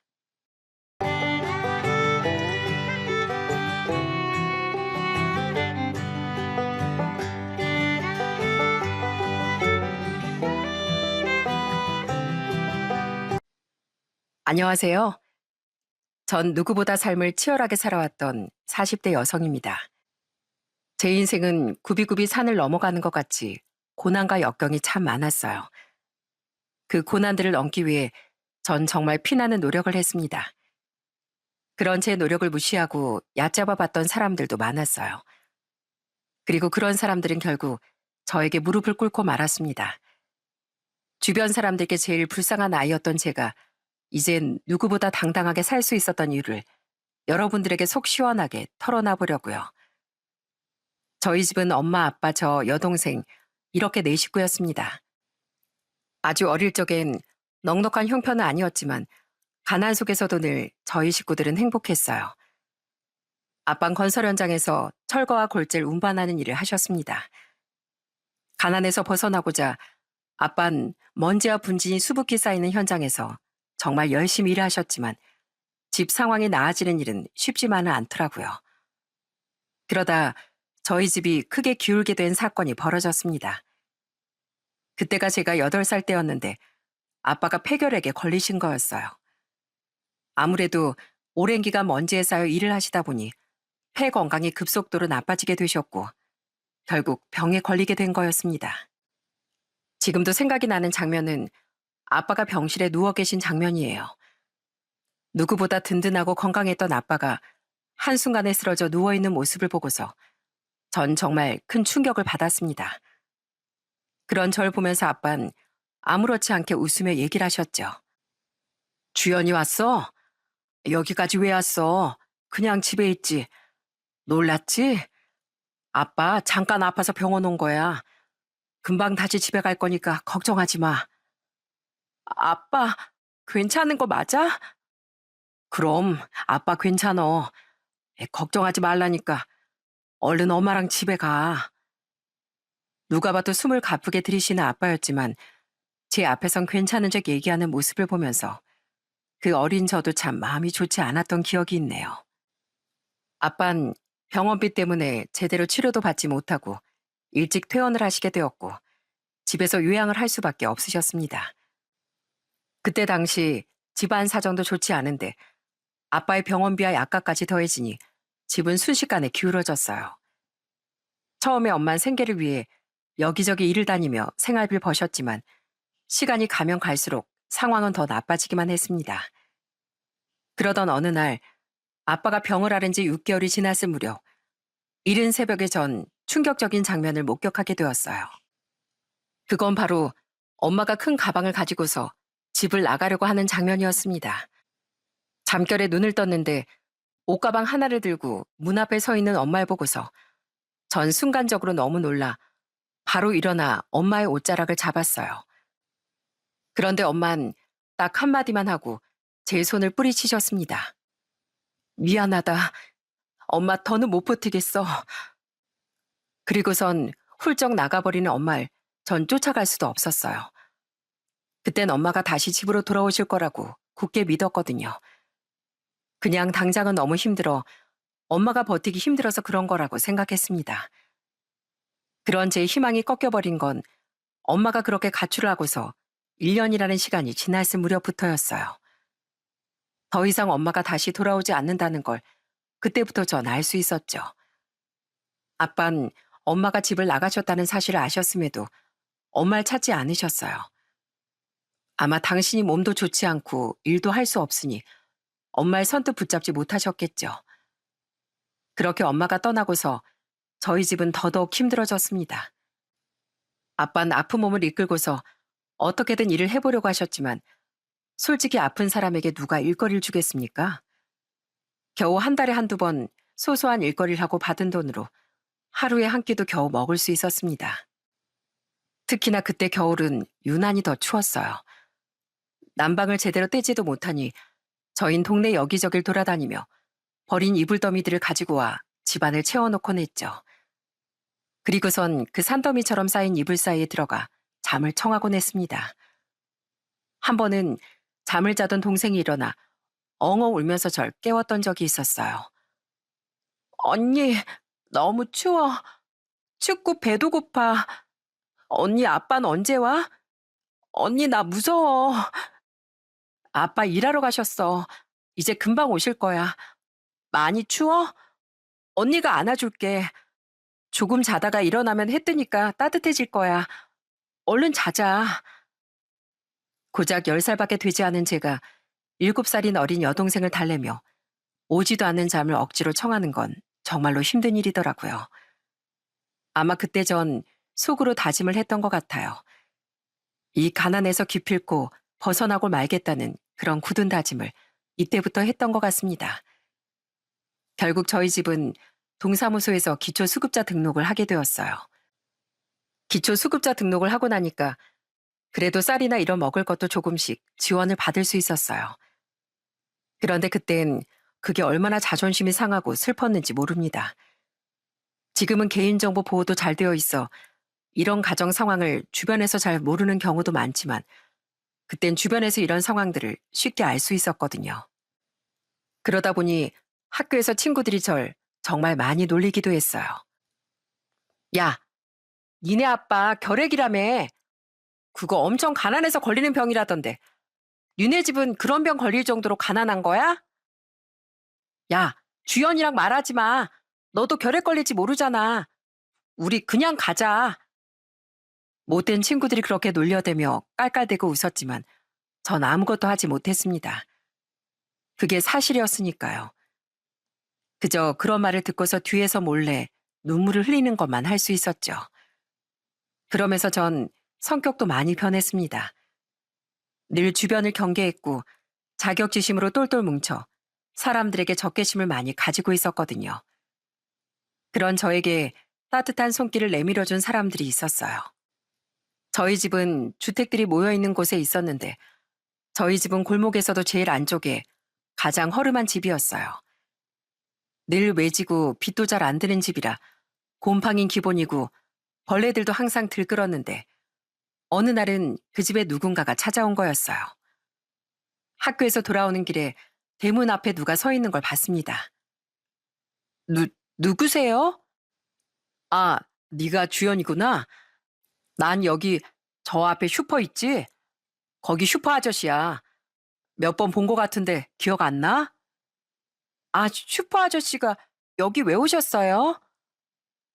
저번에 말이야. 너희 아빠가 아저씨네 일을 도와준 게 있어서 이거 주려고. 별건 아니고 라면이랑 김치야. 나중에 아빠 오면 같이 먹어. 알았지? 그러고선 슈퍼 아저씨가 덜렁 제 손에 검은 비닐봉지를 쥐어주는데 그 안엔 정말로 라면과 통에 담긴 김치가 들어있더라고요. 그날은 그 슈퍼 아저씨가 챙겨준 라면으로 저녁을 먹을 수 있었답니다. 나중에 알고 봤더니 아빤 그 슈퍼집을 도와준 적도 없었고 그저 슈퍼 아저씨가 저희가 너무 안쓰러워 손길을 내밀었던 거였어요. 그걸 알고서 아빠가 슈퍼에 직접 찾아가 감사 인사도 드리고 라면값을 지불하려고도 하셨지만 슈퍼 아저씨는 한사코 거절하셨죠. 그땐 그 슈퍼 아저씨의 도움이 이해가 되지 않았습니다. 왜 우릴 도와주는 걸까? 그런 생각만 들었죠. 무언가를 원해서 어떤 칭찬을 받고자 해서 이런 일들을 하는 거라고 생각을 했습니다. 그런데 시간이 지나면서 저를 도와주는 사람들은 더 많아졌어요. 슈퍼 아저씨뿐 아니라 교회에선 쌀도 가져다 주셨고 심지어 제가 중학교에 들어갔을 땐 장학금이라며 생전 처음 듣는 모임에서 갑자기 학비를 지원해 준 적도 있었어요. 그런 도움의 손길 덕분에 저흰 조금씩 생활을 할 수 있었죠. 그리고 전 고등학교를 졸업하자마자 돈을 벌기 위해 서울로 상경하게 되었어요. 그리고 서울로 올라오기 전 여동생에게 제가 입던 교복을 깨끗하게 다려서 물려줬어요. 그러면서 전 여동생에게 당부를 했습니다. 수연아, 아빠 말 잘 듣고 열심히 공부하고 있어. 언니가 서울 가서 꼭 성공해서 돌아올게. 다음에 올 땐 수연이 교복 새 걸로 꼭 사줄게. 알았지? 언니 꼭 서울 가야 돼? 언니 없으면 아빠랑 나랑 둘이서 어떻게 살아? 그냥 여기서 일하면 안 돼? 서울 가서 언니 꼭 성공할 거야. 돈도 많이 벌 거고. 언니가 가서 돈 많이 벌어서 다시 꼭 올 거니까 걱정하지 마. 넌 아빠 말 잘 듣고 공부도 열심히 하고 있어야 돼. 내내 절 붙잡은 여동생을 어르고 달래고서 전 그렇게 서울로 상경하게 되었어요. 서울까지 올라오는 버스에서 정말 울기도 많이 울었습니다. 저처럼 지방에서 성공하기 위해 서울까지 오신 분들이라면 아마 공감이 되실 거라고 생각해요. 그동안의 서러움과 슬픔이 한 번에 몰아치는 것처럼 그렇게 펑펑 울고 꼭 성공하겠다는 마음을 다졌습니다. 사실 서울로 올라오고 나서도 상황이 좋았던 건 아니었어요. 먼저 서울에 와 있던 아는 언니가 일하는 재단 공장에서 일을 시작하기도 했는데 정말 쉽지 않았습니다. 그땐 텃세가 얼마나 심했는지 진짜 바로 앞에 지나가기만 해도 절 비웃을 때가 많았어요. 어머, 쟨 서울에서 일한다면서 어떻게 옷을 저렇게 촌스럽게 입어? 시골에서 왔다고 티내는 것도 아니고. 그러게나 말이야. 안 그래도 촌스러워 죽겠는데 말도 들어봤어? 난 무슨 영화 보는 줄 알았잖아. 웃겨 죽는 줄. 입고 다니는 것도 좀 봐. 역시 딱 티가 나네, 티가 나. 어머, 쟤 쳐다보는 것 좀 봐. 뭐 쳐다보면 어쩌게? 시골 애들이 독하다더니만 역시나 독하네, 독해. 같이 일하는 사람들은 저와 친해질 생각도 없는지 내내 벽을 두고서 저에게 말도 걸지 않았어요. 그런 환경은 사실 저에겐 익숙했답니다. 어릴 때부터 기초수급자라고 친구들에게 놀림도 많이 받았으니 그런 것쯤은 뭐 견딜만 했죠. 그렇지만 견딜 수 없었던 건 바로 일을 할 때까지도 절 배제했다는 거였어요. 분명 시킨 일을 제대로 했음에도 다른 직원들은 늘 사사건건 절 지적하기 시작했거든요. 야, 너 이거 뭐야? 내가 치수 말 안 해줬어? 일을 이따위로 하면 어떡해? 너 이거 어떻게 할 거야? 네가 다 책임질 거야? 네? 아니, 아까 말씀하신 대로 치수 넣어서 재단한 건데요. 이거 보세요. 아까 이렇게 말씀하셨잖아요. 뭐? 아, 그럼 너 지금 내가 실수했다는 거야? 내가 잘못이라는 거냐고? 참, 아니, 잘못을 했으면 잘못했다고 싹싹 빌어야지. 오리발 내미면 다야? 어? 그게 아니라 전 시킨 대로 다 한 것뿐인데. 이게 진짜 끝까지? 야, 너 나가. 어? 너같이 일머리 없는 애랑 도저히 일 못하니까 네 발로 나가라고. 내가 뭐 사장님한테 말 못할 줄 알아? 어디서 시골 촌뜨기가 일도 못하는 게 아는 사람 뺑 믿고서 들어와선 일까지 망치고 있어. 야, 나가. 나가라고. 그때 정말 너무 억울하고 분통했지만 이상하게 거기서 일하는 사람들 무리 중 상당수가 절 싫어하고 배제를 했습니다. 저에게 일자리를 소개해준 언니도 나서지 못하고 눈치만 보고 있으니 전 기댈 곳이 아무것도 없었어요. 그러다 제 손을 잡아주는 사람이 딱 나타났습니다. 그건 바로 제가 다니던 재단업체 거래처 사장님이었어요. 제가 엄청 혼나는 걸 보시고선 나서서 절 구해주셨거든요. 어? 이거 저희 거죠? 뭐 잘못된 거 있어요? 아니, 그게 아니라요. 이 직원이 치수를 잘못 넣어서 지금 재단이 엉망이 됐어요. 죄송합니다, 사장님. 제가 좀 볼게요. 이거 그냥 이대로 해도 괜찮을 것 같은데요. 크게 차이 안 나고 어차피 재단 들어가면서 수정할 수 있잖아요. 그리고 제가 보니까 이거 이 직원이 잘못한 게 아니라 처음에 치수 전달이 좀 애매하게 된 것 같은데 이런 건 좀 서로 확인하고 넘어가면 되는 거 아닌가요? 이렇게 굳이 사람 몰아붙일 일은 아닌 것 같은데요. 그러자 절 그렇게 몰아붙였던 그 직원은 아무런 말도 하지 않고서 더 이상 저에게 지적도 하지 않더라고요. 알고 봤더니 그 거래처 사장님은 제가 다니던 재단업체에 디자인한 옷 제작을 맡기는 분이셨어요. 오다 가다 몇 번씩 절 봤었는지 저한테 어느 날부터 말을 걸기 시작하시더군요. 저 혹시 주연 씨 고향이 어디예요? 아니, 말투가 익숙해서 설마 강원도예요? 어? 어떻게 아셨어요? 그죠? 내가 그럴 줄 알았다니까. 나도 강원도예요, 강원도. 알고 봤더니 그 사장님은 저와 같은 동네에서 나고 자란 사람이었습니다. 저처럼 성공을 하기 위해 서울로 상경을 했었고 그렇게 어엿한 옷가게 사장님이 되셨던 거죠. 그 인연으로 전 사장님과 점점 친해지게 되었고 결국 재단업체에서 나와 사장님의 사업장으로 출근을 하게 됐습니다. 그곳은 기성복도 판매하지만 직접 디자인을 해서 옷들도 제작해 판매를 하는 곳이었어요. 그래서 일하는 분들 중에 좋은 아이디어가 있으면 종종 옷을 만들어서 판매하기도 했는데 사장님은 그 기회를 저에게도 주셨답니다. 그런데 제가 디자인한 옷이 딱 1회 제작했을 때 완판이 된 거였어요. 솔직히 기대도 하지 않았었는데 남김없이 싹 다 팔렸다는 걸 듣고서 전 정말 눈물이 절로 나왔습니다. 그걸 보고 사장님이 어찌나 더 좋아하셨는지 몰라요. 이야, 주현 씨 내가 안 그래도 센스 있다 생각했었는데 어떻게 이렇게 주현 씨 디자인이 완판이 되지? 와, 나 진짜 주현 씨 덕분에 오랜만에 옷 제대로 팔았어. 고마워. 사, 사장님, 저 진짜 제가 한 디자인이 다 팔렸어요? 진짜예요? 아유, 왜 울어? 좋은 일인데. 주현 씨, 내가 말했지? 주현 씨 능력이 있다니까. 내가 딱 처음 주현 씨 볼 때부터 심상치 않았는데 역시나 내 감이 틀리지 않았어. 앞으로도 잘 부탁해, 주현 씨. 감사합니다. 정말 감사합니다, 사장님. 정말 감사드려요. 그땐 얼마나 신나고 좋았는지 보너스로 받은 돈을 그대로 집에 보내주면서 엄청 자랑을 했던 기억이 있습니다. 여동생도 아빠도 너무너무 좋아하시고 축하해 주셨어요. 사실 전 사장님이 저에게 이렇게 신경을 많이 쓰고 손을 내밀어 주신다는 게 왜 그런지 이유를 알지 못했어요. 그저 제가 보기에 불쌍해서 그런가 싶은 생각을 했습니다. 그러다 한번 회식을 할 때 제가 사장님께 물어봤던 적이 있었어요. 그런데 사장님이 들려주신 이야기는 제 머릿속에 종을 띵 하고 치는 것 같더라고요. 사장님, 사장님은 왜 처음 본 저한테 그렇게 잘해주셨어요? 솔직히 말하면 안면도 없었고 잘 아는 사이도 아니었잖아요. 근데 혼나는 저 보고서 대신 나서주시고 제가 좀 불쌍해서 그러셨던 거예요? 에이, 불쌍하긴. 아, 여기 불쌍하지 않은 사람이 어딨어.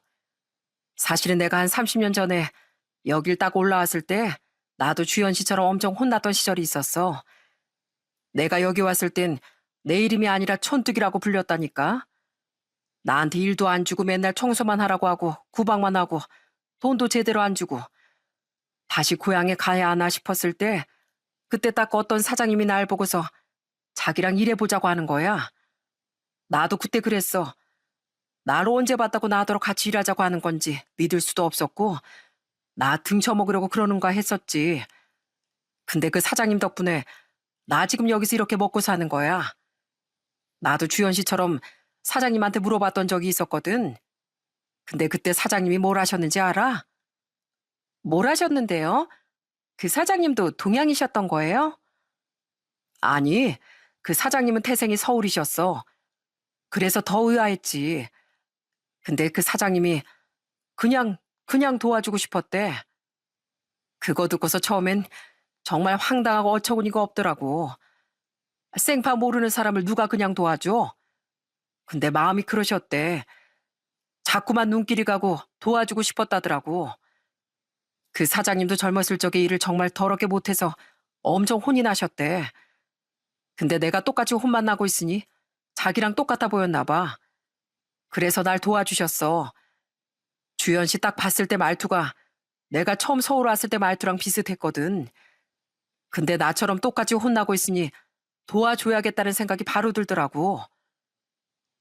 그때 사장님의 말을 듣고서 전 다른 사람에게 내미는 손길이라는 게 어떤 조건도 요구도 붙지 않는 그냥 선이라는 걸 알게 되었어요. 어릴 적 저희 집을 도와줬던 슈퍼 사장님도 교회 사람들도 그리고 이름 모르는 수많은 사람들의 손길도 모두 그저 저희의 어려움을 조금이라도 덜어주고자 내밀었던 손길이었던 거죠. 그 뒤로 전 더 열심히 사장님 밑에서 일을 하게 됐습니다. 그러면서 차곡차곡 돈을 모으게 되었고 제가 20대 후반이 되었을 때 마침 사장님께서 사업을 정리하시게 되면서 전 그동안 모은 돈을 가지고서 제 옷가게를 딱 열게 되었어요. 그리고 거의 10년 동안 열심히 일을 하며 배운 노하우들을 가지고 저만의 디자인으로 제 옷도 만들어 출시하게 됐습니다. 솔직히 전 이렇게까지 될 거라곤 그때 당시엔 상상도 하지 못했어요. 그런데 딱 가게를 오픈하자마자 슬슬 매출이 상승하더니 첫 달에 모든 옷들이 다 완판이 되었답니다. 그렇게 가게가 조금씩 자리를 잡게 되면서 수입이 점점 더 늘어나게 되었죠. 그렇게 일이 풀리기 시작하니 전 점점 더 욕심이 생겨 제 공장까지 마련해 돌리게 되었고 마침내 전국으로 제 옷을 납품하게 되었어요. 그렇게 일이 잘 풀리고 나서 제가 제일 먼저 한 일이 뭔지 아세요? 그건 바로 아빠에게 집을 사드리는 거였습니다. 물론 지방이기 때문에 서울보다 집값이 엄청 비싼 건 아니었지만 아빠가 편안하게 쾌적한 곳에서 쉬실 수 있다는 것만으로도 얼마나 기쁘고 행복했는지 모릅니다. 처음 아빠 집에 이사 가던 날, 아빤 그 집에서 첫 끼를 드시며 눈물을 흘리며 좋아하시기도 했습니다. 주연아, 고맙고 정말 미안하다. 이 애비가 능력이 있었으면 네가 이렇게까지 고생하면서 살지 않았을 텐데 정말 고맙고 또 너무 미안하고. 아빠, 그런 말 하지 마. 우리가 왜 지금까지 이렇게 버텼겠어. 다 아빠 덕분이지. 아빠가 포기하지 않고 우리 어떻게든 키워주니까 그것 때문에 우리가 지금까지 살 수 있었던 거야. 그러니까 울지 마. 아빠, 내가 아빠한테 더 고마워. 그렇게 눈물겨운 밥을 먹으며 참 뿌듯하고 기뻤습니다. 그토록 벌레도 나오지 않고 시원하고 따뜻한 그런 집을 평생 원했었는데 이제서라도 마련할 수 있었다는 게 너무나 좋았어요. 그리고 여동생이 30대 초반에 결혼할 때도 전 여동생 혼수랑 결혼 선물도 다 해줄 수 있었어요. 처음엔 여동생이 극구 만류를 하더라고요. 본인 스스로 다 할 수 있다며 절대 안 받는다고 했지만 전 끝까지 여동생에게 혼수도 다 마련을 해줬습니다. 이렇게 해주고 나니 얼마나 기쁘고 보람찼는지 몰라요. 어릴 적 그렇게 서럽고 힘겨웠던 세월들이 싹 다 씻겨내려가는 것 같더라고요. 그런데 제가 이렇게 잘 되니까 역시나 반갑지 않은 손님이 찾아왔습니다. 그건 바로 엄마였어요. 어디서 어떻게 들었는지 엄마가 제 업장까지 찾아왔더라고요. 주연아, 아이고 내 새끼. 언제 이렇게 다 커서 어엿한 사장님도 되고. 주연아, 엄마야, 엄마. 엄마가 너 얼마나 널 보고 싶었는지 알아? 아휴, 장하다, 장해 내 새끼. 누가 누구 새끼예요? 저 엄마 없습니다. 가세요. 주연아, 왜 그래? 엄마도 나름 사정이 있었어. 엄마가 그러려고 그런 게 아니라 정말 미안하다. 엄마가 정말 미안해. 미안하다고요? 정말 미안하면 여길 찾아올 생각도 말아야지. 염치가 있으면, 양심이 있으면 어떻게 여길 찾아와요? 그 어린애들 버리고서 자기 혼자 살겠다고 집 나간 엄마가 엄마예요? 저한테는 엄마 없어요. 애초에 기억에서 다 지웠다고요. 그러니까 여기 찾아오지 마시고 앞으로도 쭉 지금처럼 혼자서 잘 먹고 잘 살았던 것처럼 그렇게 사세요. 주연아, 엄마 정말 힘들어. 엄마 혼자서 너무 힘들게 살았어. 어? 이 엄마 좀 용서해주라. 엄마 한 번만 좀 용서해줘. 용서는 평생 못할 것 같네요. 당신이 버려놓고 이제 와서 왜 찾는지 모르겠지만 평생 볼 일 없었으면 좋겠네요. 다시 한 번 찾아오면 법적이든 뭐든 할 수 있는 거 죄다 할 테니까 한 번만 더 찾아와 보세요. 그렇게 전 냉정하게 엄마를 내쫓아 버렸습니다. 그 뒤로도 몇 번을 더 찾아오고 연락이 왔지만 전 아예 무시하고 말았어요. 그나마 다행인 건 몇 번을 찾아오시고 난 후부턴 엄마가 다시 오지 않았다는 거였습니다. 그렇게 제 인생이 조금씩 자리를 잡아가던 어느 날 매일같이 전쟁을 치르는 것처럼 바쁘게 지내다 보니 어느 순간부터 제 몸이 좀 이상해졌어요. 밤마다 숨도 가쁘고 가슴이 조이듯이 아팠고 이대로 두면 진짜 큰일 나겠다는 생각에 병원을 찾게 되었어요. 서울 강북 쪽 한 병원 내과를 찾아가 한참을 기다리다가 진료실에 들어갔는데 의사가 조용한 목소리로 인사를 건넸습니다. 하얀 마스크 너머 보이는 의사 선생님은 차분하지만 날카롭게 그리고 침착하게 저한테 설명을 해주셨어요. 스트레스가 꽤 많이 쌓이신 것 같네요. 과로도 좀 심하시고요. 심장 쪽으로 당장 이상은 없지만 휴식은 꼭 취하셔야 합니다. 이건 진심으로 드리는 말씀이에요. 네, 알겠습니다. 선생님 감사드려요. 무덤덤하게 말은 했지만 그때 의사 선생님의 말에서 진심을 느낄 수 있었네요. 그동안 제가 정말 많이 무리를 했었구나 싶어 전 조금 휴식 시간을 갖게 되었어요. 직원들에게 제가 하던 일도 좀 나누고 퇴근 후에도 제 시간을 많이 보내게 되었답니다. 그러다가 한번 거래처 지인이 한 가지 제안을 했어요. 제가 심적으로 좀 힘들어하다 보니 봉사를 한번 가보는 게 어떠냐고 말을 하는 거였습니다. 처음에 몸이 힘드니까 괜한 일을 하는 건 아닌가 싶었는데 그때 딱 떠올렸던 게 바로 과거에 절 도와줬던 사람들의 손길이었어요. 그때 생각이 나니 봉사를 꼭 해야 되겠다고 마음을 먹게 되었죠. 그렇게 전 연탄 봉사를 가게 되었습니다. 그런데 그 자리에서 진짜 기가 막힌 인연을 만날 줄이야 상상도 하지 못했었네요. 연탄을 들고서 낑낑대며 언덕을 오르고 있는데 앞쪽에서 어딘가 들어봤던 목소리가 들리는 거였어요. 어? 여기 조심해서 올라오세요. 여기 길이 좀 미끄럽거든요. 제가 좀 도와드릴까요? 아, 네, 감사합니다. 그러면서 전 감사한 마음에 고개를 들자 어디서 많이 봤던 얼굴이 딱 보이더라고요. 그리고 절 쳐다본 그 사람도 절 바로 알아보는 것 같았고요. 그 사람은 바로 제가 진료를 받던 그 의사 선생님이었습니다. 어? 그때 병원 오셨었죠? 아, 그 의사 선생님? 어쩐지 목소리가 좀 익숙하다 했는데 그때 의사 선생님 맞으시죠? 네. 아니 근데 병원 오신 지 얼마나 됐다고 여기 봉사까지 오세요? 아, 그게 봉사하면 좀 마음도 좋아질까 해서. 근데 선생님은 바쁘지 않으세요?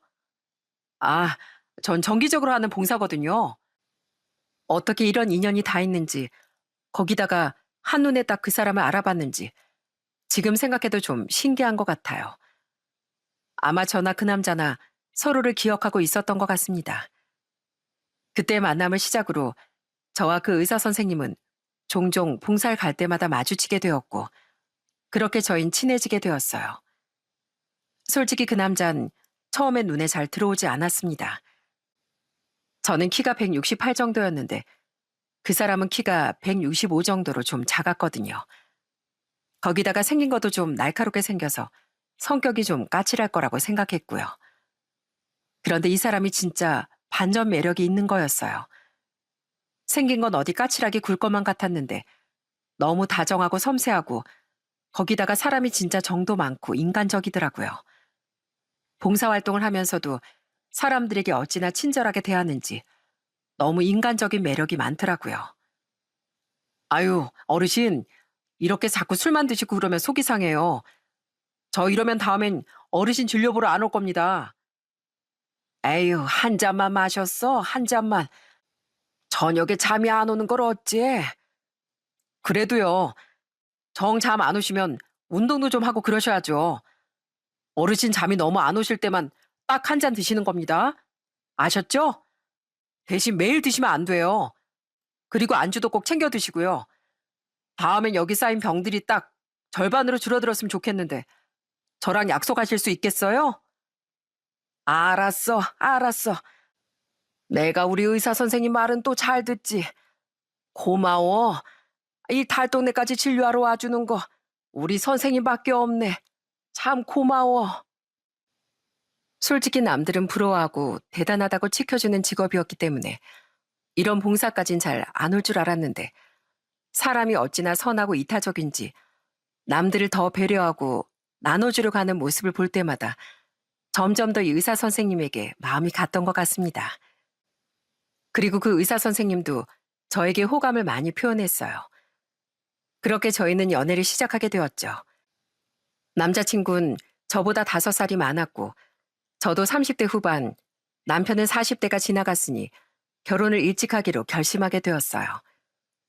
그렇게 결혼을 준비하는데 솔직히 결혼 과정은 순탄치 않았습니다. 특히나 남자친구 어머니의 반대가 어찌나 거셌는지 절대 안 된다고 첫 만남부터 못을 박았죠. 뭐? 오팔이 한다고? 그거 팔아가지고 뭐 얼마나 번다고 의사인 우리 아들 채가려고 해? 난 이 결혼 허락 못한다. 우리 아들 돈 보고서 접근했나 본데 순지나 우리 아들 꿰어가지고 결혼할 생각 하지 말어. 어머니, 왜 그런 소리를 하세요? 이런 말 하려고 데리고 오라고 하신 거예요? 주현 씨 제가 정말 존경하는 사람이에요. 그리고 제 결혼은 제가 결정해요. 어머니 마음대로 결정하실 일이 아니라고요. 뭐? 얘 상호야, 이거 어떻게... 어떻게 엄마한테 그런 말을 할 수가 있어? 어? 지금껏 저 어머니가 하라는 대로 다 살았잖아요. 의사도 어머니가 정해준 대로 한 거잖아요. 지금까지 어머니 말대로 인생 살았으니까 지금부턴 제가 제 인생 살겠습니다. 저 앞으로 아예 안 보고 싶으시면 그렇게 계속 반대하세요. 주현 씨, 그만 가자. 그렇게 남자친구 어머니가 거세게 반대를 했지만 남자친구는 연을 끊겠다는 선언을 하면서까지 절 감싸더라고요. 결국 백기를 든 건 남자친구의 어머니였어요. 사실 남자친구 쪽에선 어머니를 제외하곤 다들 결혼을 찬성하는 입장이었거든요. 그러니 아무리 남자친구 어머니가 반대를 해도 소용이 없는 일이었죠. 그렇게 결혼을 하고서 전 남편과 가정을 꾸리고 살게 되었어요. 물론 시어머니 관계는 이후에도 좋지 않았습니다. 뭘 해도 제가 탐탁지 않은지 은근슬쩍 절 무시하고 얕볼 때가 많았어요. 특히나 시댁에 가서 좀 좋은 음식을 먹을 때면 항상 저한테 물어보는 말이 있었습니다. 한 번은 신우가 킹크랩이랑 랍스타를 가지고 시댁에 왔던 적이 있었어요. 그러면서 다들 모여서 먹는데 갑자기 시모가 절 무시하면서 얘기를 하는 거였어요. 예, 주연이 넌 이런 거 먹어본 적 있니? 하긴 크면서 밥도 제대로 못 먹었다는데 이런 거 구경이나 해봤겠어? 자, 이 기회에 구경 좀 해라. 너 처음 봤지? 이런 거 먹을 줄은 아나 몰라. 아이, 엄마, 왜 새언니한테 그런 소리를 해? 새언니가 돈을 얼마나 많이 버는데.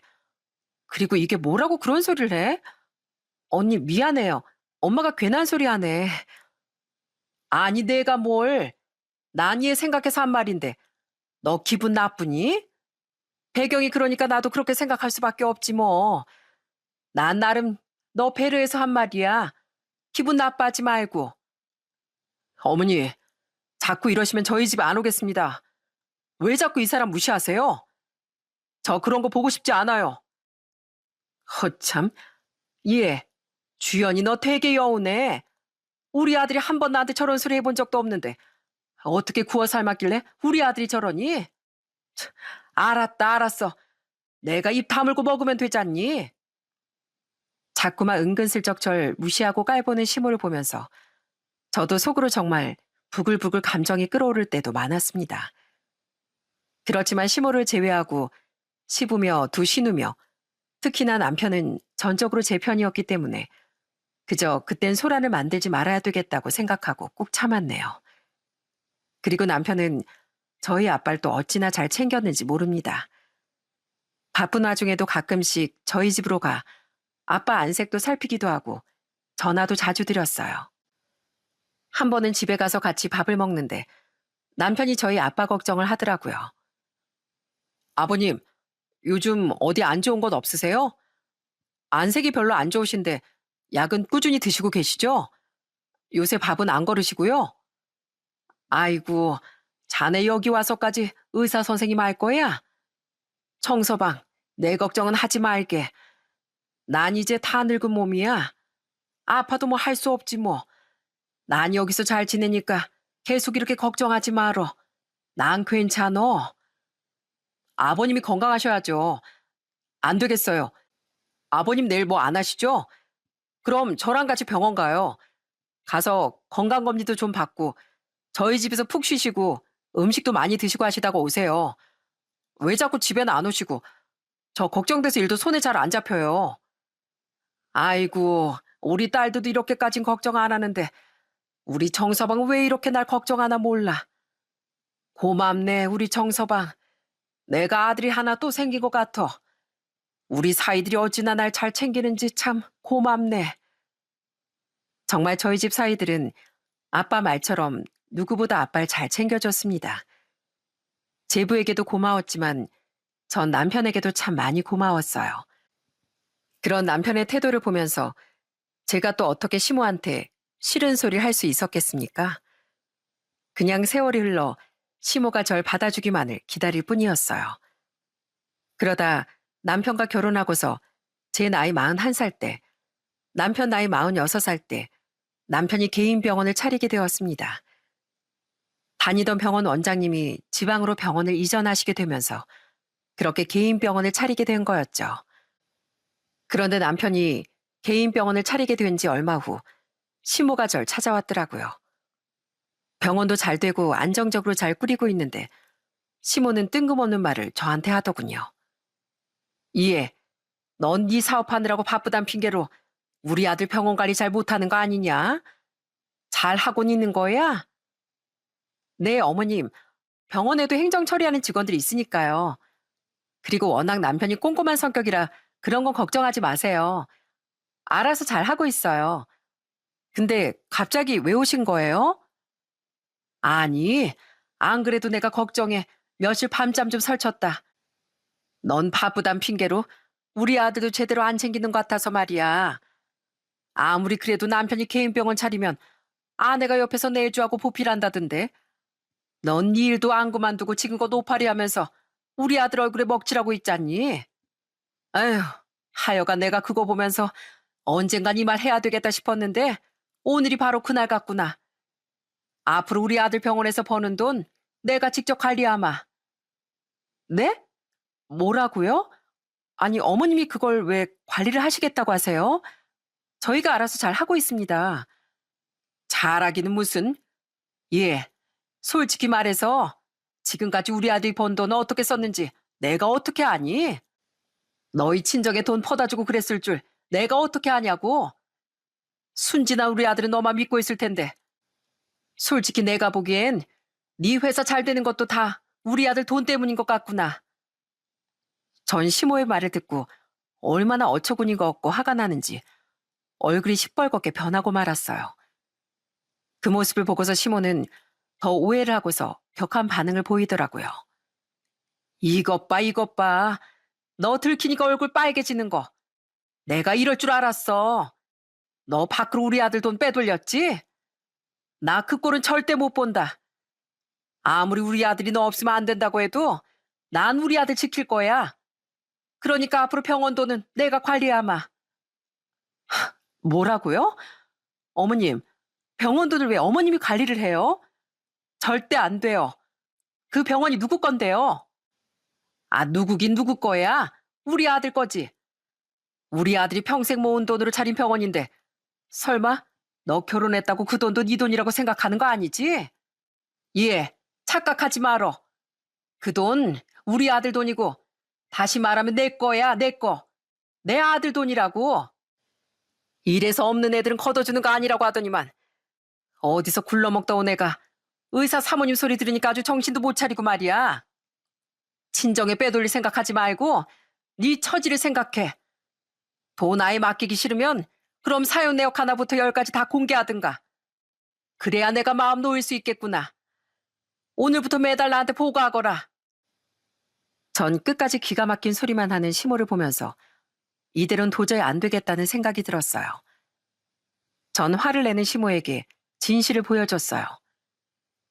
어머님, 뭔가 단단히 착각하신 건 제가 아니고 어머님이시네요. 그 병원 남편 돈 아니고요. 제 돈입니다. 제 돈. 뭐? 아니, 네 돈이라니? 그게 무슨, 아니 그 병원 우리 아들이 차린 거잖니? 그게 무슨 소리야? 너 어디서 거짓말을 해?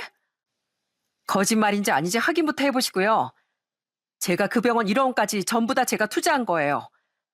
열심히 어머님 말대로 오파리에서 번 돈으로 그 병원 차린 거라고요. 아시겠어요? 제 피와 땀으로 만든 돈으로 차린 병원이니까 어머님은 거기에 손댈 이유가 하나도 없습니다. 뭐라고? 너, 너 그거 거짓말하는 거 아니고? 정말로 네 돈이라는 거냐? 네, 정 못 믿으시겠으며 가서 확인해 보세요. 아니지, 어머님 차 타세요. 지금 바로 확인하러 가시죠.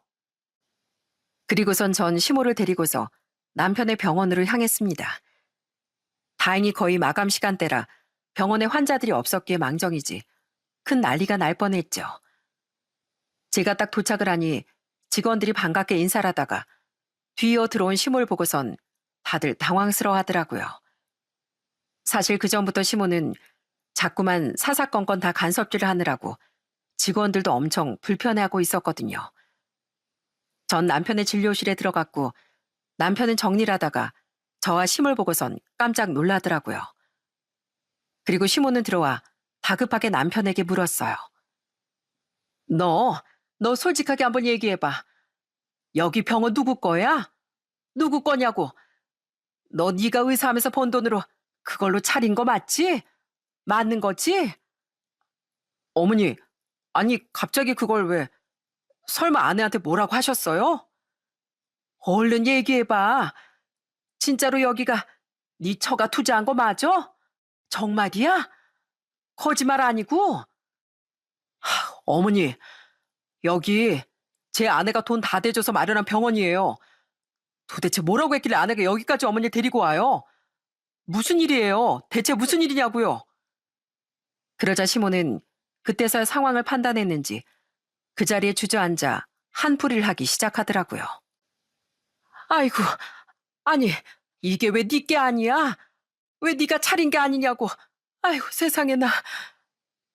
전 그런 시모를 뒤로하고 남편에게 있었던 일들을 다 설명해 줬어요. 그러자 남편은 한숨을 크게 푹 쉬더니 저에게 미안하다며 사과를 하더라고요. 여보, 정말 미안해. 내가 당신한테 진짜 면목이 없다. 당신한테 이 병원까지 도움받았는데 이런 걸까지 겪게 하고 정말 미안해 여보. 다 내 잘못이야. 애초에 어머니 만나게 해서도 안 됐었는데 다 내 탓이야 여보. 미안해. 뭐? 나를 안 만나게 한다니 그게 무슨 소리야 너? 너 지금 엄마한테 무슨 소리 하는 거냐고? 어머니, 제발, 제발 좀 그만하세요. 제 인생에 도대체 어디까지 간섭하시려고요? 예? 제발 어머니 인생을 좀 사세요. 제가 어머니 인형도 아니고 언제까지 그렇게 어머니 뜻대로 제가 움직여야 되냐고요? 저 이제 도저히 못합니다. 앞으로는 절대 그렇게 안 할 겁니다. 뭐라고? 너 그럼 이 엄마를 안 보겠다는 거니? 상호야, 제가 뭐라고, 제까짓게 뭐라고 지금 엄마한테 그런 소리를 해? 주연이 저한테 누구보다 소중한 사람이에요. 제 인생에서 절 누구보다 존중해주고 제 뜻을 제일 따라주는 그런 사람이라고요. 누구처럼 제 인생 멋대로 휘두르려고 하지도 않고 제 생각을 누구보다 존중해주는 그런 사람이라고요. 그런 사람을 어떻게 엄마가 그런 대접을 해요? 주연이한테 그렇게 대접하는 건 저한테 그러는 거랑 마찬가지예요. 앞으로는 저 어머니 안 봐요. 절대 안 볼 테니 그렇게 하세요. 당장 여기서 나가세요. 결국 남편은 시모의 손을 이끌고서 병원 밖까지 끌고 나갔습니다. 시모는 아들이 그렇게까지 하자 끌려 나가면서도 오열과 통곡을 반복했어요. 남편의 병원은 제가 평생을 피땀 흘려 모은 돈으로 차려준 거였어요. 처음엔 남편이 본인이 모은 돈과 대출을 받아 시작하겠다고 했지만 전 남편을 믿었고 지지해주고 싶었기에 그 돈을 다 보탤 수 있었던 거죠. 그런 제 결정을 남편은 너무나 감사해했고 고마워했고요. 그런데 시모가 저렇게 나와버리니 남편도 화가 날 수밖에 없었겠죠. 그 뒤 정말로 남편은 시모를 만나지도 연락도 받고 있지도 않습니다. 직원들도 병원에 시모가 오면 화들짝 놀라 시모를 쫓아내기 바쁘고요. 몇 번 그렇게 쫓겨나고 나니 그래도 시모 자존심상 더 이상 병원까진 찾아오지 않더라고요. 대신 저한테 연락이 와 얼마나 애걸복걸 말을 하시는지 모릅니다. 주연아, 내가 정말 미안하다. 내가 너한테 그런 식으로 말해서는 안 되는 건데 정말 그동안 내가 반성 많이 했어. 이번 주말에 혹시 시간 되면 우리 아들이랑 같이 저녁이나 함께 할까? 내가 저녁상 차려놓으마. 아니요, 저희 시간 없습니다.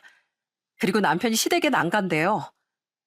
주연아, 내가 이렇게 부탁하마. 네가 말하면 우리 아들 그래도 집에 놓을 거 아니니. 정말 미안하다 아가. 내가 정말 너한테 큰 실수를 했구나. 내가 너무너무 미안해. 어? 제발 용서해다오. 왜 저한테 그러시죠? 절 그렇게 무시할 땐 언제고 이제 와서 그러시는 이유가 뭔지 모르겠네요. 그리고 아들이 보고 싶으시면 직접 아들한테 연락하세요. 저한테 이러시지 마시고요. 그럼 전 이만 끊겠습니다. 그렇게 전 냉정하게 시모의 전화를 끊어버렸습니다. 시모는 남을 깔보고 무시한 대가를 정말 처절하게 받고 있어요. 그토록 사랑하고 아꼈던 아들의 외면을 받으며 자신이 한 잘못을 제발 좀 느끼길 바랄 뿐입니다. 전 이후에도 열심히 제 사업장을 운영하고 있고 남편과도 잘 지내고 있어요. 남편의 병원도 잘 되고 그리고 저희 늦게나마 2세 준비도 열심히 하고 있습니다. 그리고 저희 아빠는 아직도 건강하게 잘 지내세요. 여동생도 제부와 행복하게 살면서 저희와도 자주 만나고 있고요. 시모는 여전히 저한테 미안하다며 연락이 오지만 당분간은 전 시모의 사과를 받아줄 생각이 없습니다. 이번 기회에 제대로 시모가 정신을 차렸으면 좋겠거든요. 늘 어둡고 빛도 없던 삶 같았던 저에게 이렇게 밝은 빛이 내리고 있다는 게 요즘은 꿈만 같네요. 여기 사연들을 보다 보면 저처럼 힘들고 어려운 시기를 겪는 분들이 참 많으신 것 같더라고요. 저도 끝도 없을 것만 같았던 시간들이었지만 결국엔 다시 빛을 보는 날이 오는 것 같습니다. 여러분들의 어려운 날들도 언젠간 꼭 끝이 날 거라고 생각해요. 꿋꿋이 자신에게 주어진 일을 하다 보면 기회도 찾아오고 좋은 인연도 만날 수 있습니다. 그렇기 때문에 포기하지 않고 지금의 상황을 잘 극복하려고 노력해보는 게 중요한 것 같네요. 제가 그렇게 지금의 삶을 만들어 왔듯 여러분들도 해내실 수 있습니다. 그러니 항상 힘내시고 무엇보다 중요한 건 하루하루 최선을 다하는 거라는 거 잊지 마시길 바랍니다. 오늘도 화이팅 하시고 제 사연은 여기서 마치도록 하겠습니다. 지금까지 들어주셔서 모두들 감사합니다.